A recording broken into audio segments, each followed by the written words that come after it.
Good evening, everyone. So we're back again. Yun yung laging intro. This time, tonight, we will discuss naman, maraming nagtatanong sa amin and marami na rin kaming clients na freelancers. Usually, they are virtual assistants. So, maraming nagtatanong dahil uso ngayon ang virtual assistants or work from home, independent contractors, ganyan, kung ano yung best HMO for freelancers. So, we'll discuss with you yung most common product that they avail, especially since most of freelancers or VAs na nakakausap namin, their plan will be shouldered by or paid by their client. So, most definitely, when it comes to choosing the best HMO, depende siya sa budget, 'di ba? Pero aside from the budget, you want to make sure that you are getting the best health coverage. So, what do we recommend? So, we have a card that we call My MaxiCare. So, let me share my screen.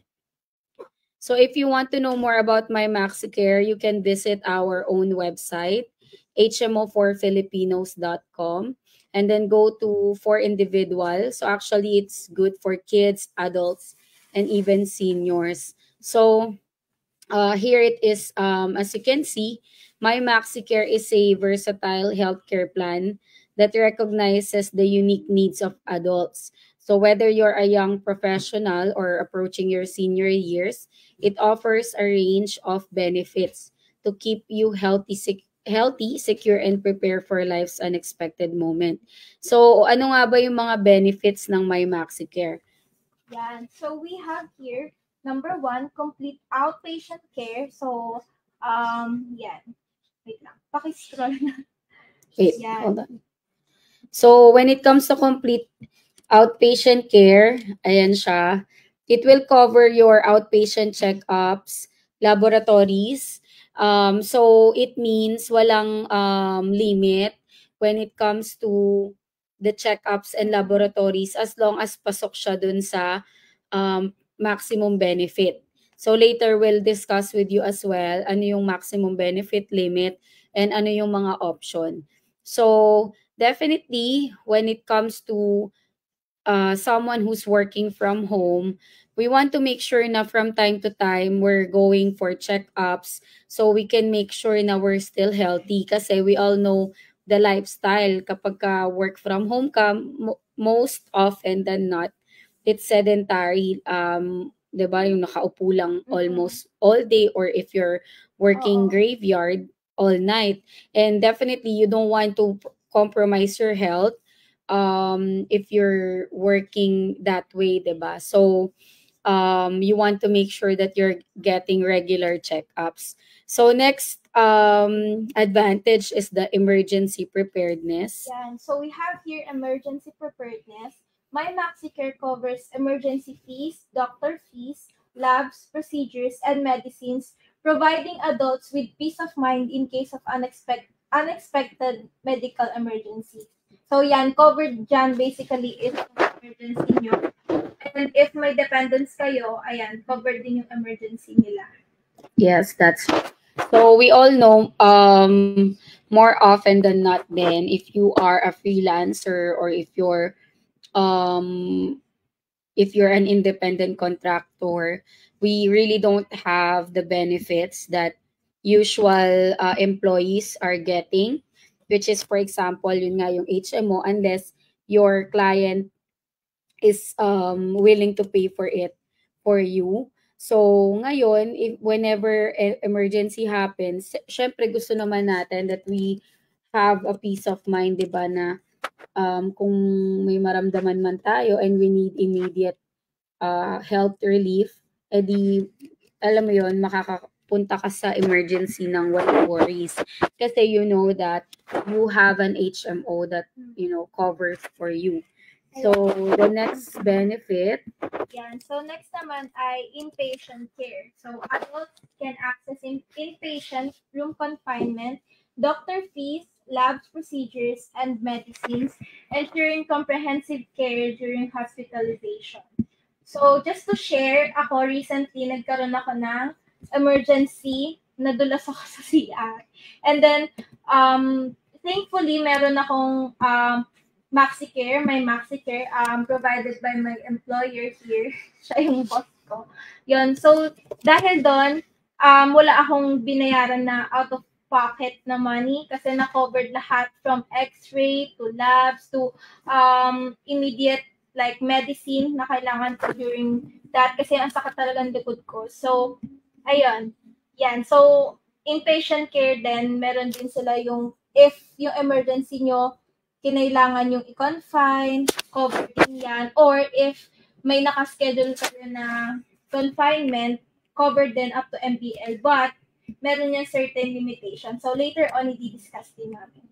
Yes, that's right. But then, the good thing about it is, when it comes to my MaxiCare, you will be given a card. In that way, yung card yung ipe-present ninyo sa hospital. So as long as your bills are fully covered under your plan, then you won't have to pay any out of pocket kasi hindi siya reimbursement basis. So, wala kang kailangang ilabas na pera. So that's the advantage of having my MaxiCare.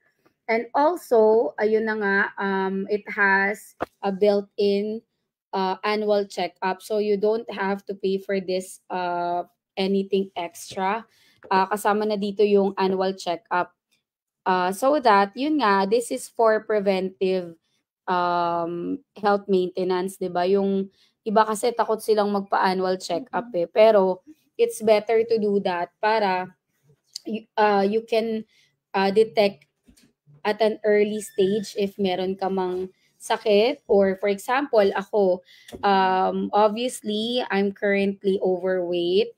I was thinking baka meron na akong high blood or diabetes. So what I did is I went through my annual checkup, and thankfully, since pinace ko yung fear ko, nagpa-check up ako, I preferred to know rather than iniisip ko lang kung ano yung sakit ko. All of my blood test came normal. So I'm not diabetic, I don't have hypertension. So basically, all I need to do is to make lifestyle changes para mapababa yung weight.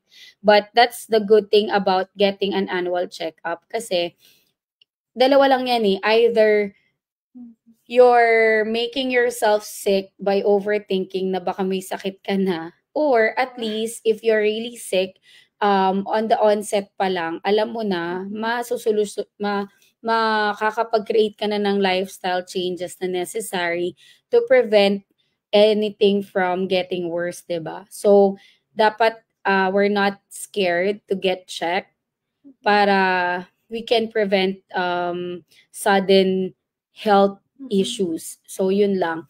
So, eto na, we will be discussing the plan types for my MaxiCare. So, some of you may get confused because my MaxiCare also have gold and silver. So, disclaimer, this is different from Prima Gold and Prima Silver from the name itself. Okay, so my MaxiCare have 4 plan types. Yan. So, yan. Si My MaxiCare, meron siyang 4 plan types. Una is Platinum Plus. Si Platinum Plus, meron siyang 250,000 maximum benefit limit. Tapos yung room and board accommodation niya is large private. Si Platinum naman, ang MBL ay 200,000. Tapos ang room and board ay regular private. Then si Gold, ayan, meron siyang 150,000 MBL. Ang board niya ay regular private din. So as you can see, same lang sila ng room and board ni Platinum. Ang pinagkaiba ay mas mataas yung MBL ni Platinum compare kay Gold. So, yung last plan type naman ay si Silver. Yan. Si Silver, meron siyang 100K MBL. Tapos ang room and board niya ay semi-private.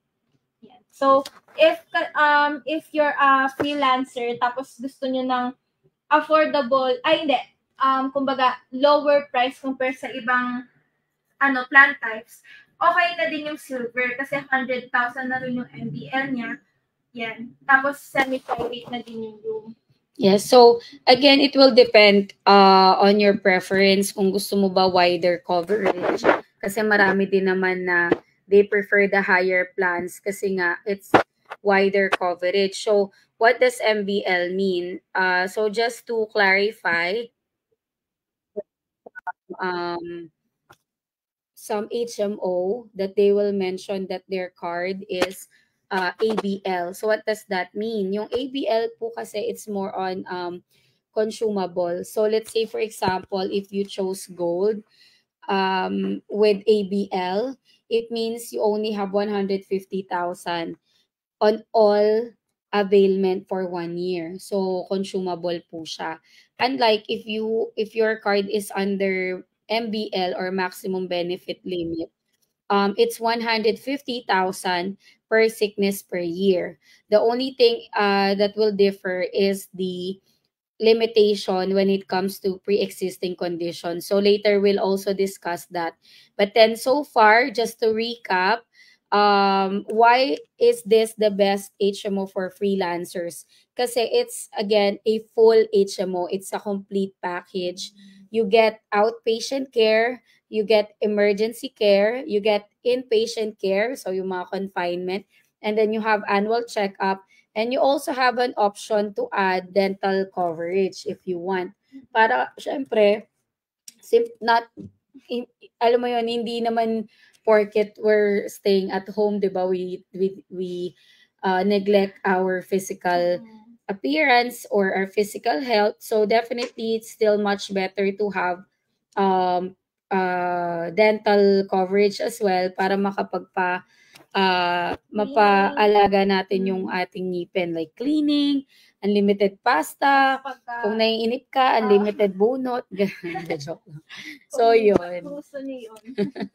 Ako yun. Sa cleaning lang ako masaya na. So, yun. And additionally, my MaxiCare has a life insurance. So, you will also get life insurance with my MaxiCare. So, additionally, we just want to highlight other features of my MaxiCare. Kasi with MaxiCare, we really strive for convenience. So when it comes to my MaxiCare, you will have access to the Best Life program. So usually MaxiCare will give out or will send email communication if they're offering free flu vaccines for members. Okay, and then you also have access to our 24/7 teleconsult and telemedicine using the Doctor Anywhere app. So yung Doctor Anywhere app naman po, it's more on so you will have video call with specialists. So the advantage of that is hindi mo na kailangan pumunta sa mga clinic agad. So if you're someone na you really prefer na pupunta ka lang kung talagang necessary na pumunta, then you can use the Doctor Anywhere app para makipag-usap muna sa doktor. Usually, if it's minor symptoms, they'll just give you um, prescription. And then if needed, bibigyan na nila rin kayo ng request for laboratories and procedures. And also, if needed, pwede rin nila kayong bigyan ng medical certificate. So that's one. And also, you have access to other benefits such as home care. So home care, limited pa siya sa iilang places like most Metro Manila. But then if you are in Metro Manila, then you have an option to book for your laboratories and procedures or even your rabies vaccine na sila yung pupunta sa bahay ninyo para hindi na kayo pupunta sa clinic. So, yun. Additionally, I want to discuss as well yung pre-existing. So, the pre-existing is also very important. Ngayon, when it comes to pre-existing po, meron pong limit ang My MaxiCare. Bakit? Kasi usually it's only for individual or family. So, konti lang kasi yung mag-share ng risk. That's why pre-existing has limitation. So, what does that mean? So, let's just share my screen again so we can explain the limit. Hold on. Just a minute here. Yan. Yan. So, can you share to them the limit, Pia? Yan. So, as we discussed, cover naman si pre-existing condition. However, meron siyang limit based sa plant type nyo. So, for example, sa Platinum Plus, maximum benefit limit niyan per sickness per year ay 260,000. But then again, if you have pre-existing condition,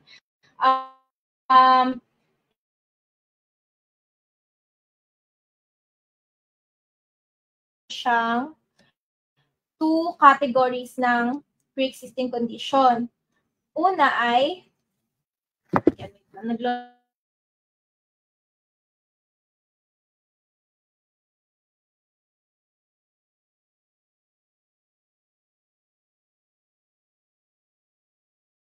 long-term maintenance. Tapos yun din yung mga sakit na, ayan, nagre-record ng long-term maintenance. Kapag dreaded condition yan, nag-fall siya under dreaded condition, yung limit niyan ay from the first year up to subsequent years. So, yung limit ng pre-existing condition mo ay 20,000 lang for the first year of your plan up until the subsequent years na magre-renew ka. So, next naman na category is yung non-dreaded condition. Yung non-dreaded condition naman ay yung hindi naman life-threatening na sakit. Tapos, yun naman yung, ang limit naman nun ay for the first year only. 20,000 lang ang limit niya for the first year. Then, the subsequent year, up to MBL na yung makakover nun. So, paano ba natin, madalas nung tinatanong sa akin, ma'am, yung sakit ko ba na ganito, dreaded siya or non-dreaded? Ang answer ko po lagi dyan ay hindi ko po masasabi kasi ang doktor lang po ang makakapag-determine if yung sakit nyo ay dreaded or not. Kapag ka, for example, dineclare nila sa inyo during your confinement or hospitalization or check-up na yung sakit na pinapacheck nyo ay dreaded or non-dreaded condition. So, hindi po namin masasabi yan. However, meron naman kaming list sa brochure na list of dreaded and non-dreaded conditions. But then again, ang final diagnosis ay sa doctor pa rin. So yun, disclaimer lang. Yes, so I know the discussion about pre-existing is a bit confusing at times or hindi agad natin makaka-capture in one explanation. So if you have more questions about pre-existing, then definitely you can reach out to us. So we're live in Facebook. So this is also the same page that you can reach out to us para masagot din namin yung inyong questions. So aside from, but then again, not yung sa pre-existing, it's actually still beneficial. Why? Because most HMO, they actually don't cover pre-existing conditions on the first year at all. So at least with My MaxiCare, you still get some coverage when it comes to the pre-existing. Now, if for example, you or you want to take advantage of My MaxiCare, I know the next question that you may have is how much. So yung how much point will depend again on the plan type that you want and then your age and also if you want to add any dependents. So as far as pricing, we're unable to discuss it during live because we will need those details. So you can send us a personal message and then how to apply, especially if you are if you need to have it approved by your client first, 'di ba? Kung freelancer ka and they will be the one to pay for it, then ganito po yan, you don't need to pay right away. So the first thing you need to do is, of course, choose the plan type with your age, and then we can send it to your client. And if your client wants us to present first the benefits, then we can do that, and then we can send them the pricing for each plan, so they can decide which plan they want to avail for you, and if they if they agree to add a dependent or if they will pay for you and then you pay for your dependent. So it depends. And then after that, once they've chosen a plan for you, then we just need to apply first. So you just need to fill out an application form first, and then provide us a valid ID if it's just you that will be applying for my MaxiCare. And then we just need to wait for the approval. That's usually 3 to 5 business days. And then after that, statement of account will be issued. And then we can send it to your client, so they can either settle it, or they can send the payment to you so you can settle it. And you will be given an OR anyway that you can forward to your clients. After that, you just need to wait 7 days from the OR date, and you can already maximize your HMO membership or your HMO account. So that's how quick it is to avail of my MaxiCare. So again, we have multiple virtual assistants or freelancer clients. All of them availed of my MaxiCare kasi it's really the best option. Even me, for my children, I have my MaxiCare kasi yun nga, it's complete coverage. So if you have questions,